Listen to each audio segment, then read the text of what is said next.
And thanks for staying with us here on the Market Day Report. Good morning once again. I'm Janet Atkinson. Well, as harvest begins across the country, the American Seed Trade Association is reminding farmers about the importance of taking precautions to ensure treated seed does not enter the grain supply. Well, President and CEO Andy LaVigne joins us now with some helpful advice to keep in mind throughout the process. And Andy, thanks for your time here this morning. If you would, tell us about the stewardship campaign and why it's so important to safely handle and store these treated seeds.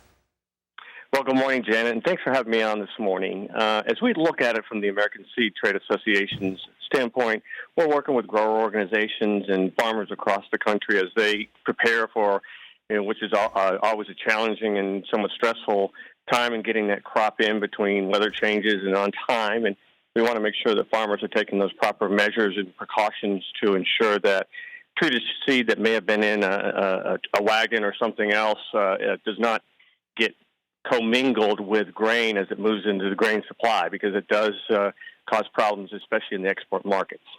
Now, for those who may be unfamiliar, what exactly are the seed treatments and why are they so important? Well, treated seeds are really a precise way for us to get a small amount of a crop protection application on the seed instead of a broadcast application across the field. And it protects that genetics and traits within the seed as it moves to germination and production. So that it's that early protection of the seed, and it's applied to the coating of the seed. So what are maybe some precautions that farmers should keep in mind throughout the harvest? Well, as you're preparing all of your equipment, make sure that anything that may have come in contact with treated seed during planting is cleaned out, properly prepared for using it in the harvest. But that treated seed needs to make sure that there's no treated seed in any of those implements that may be used.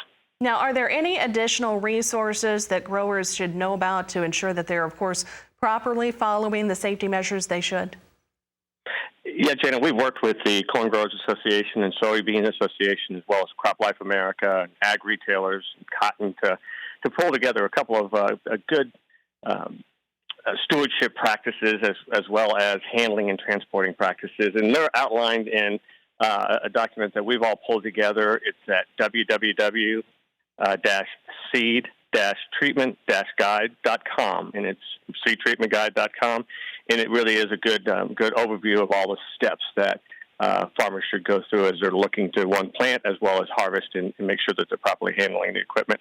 And you can find other material at our website at betterseed.org/treated-seeds.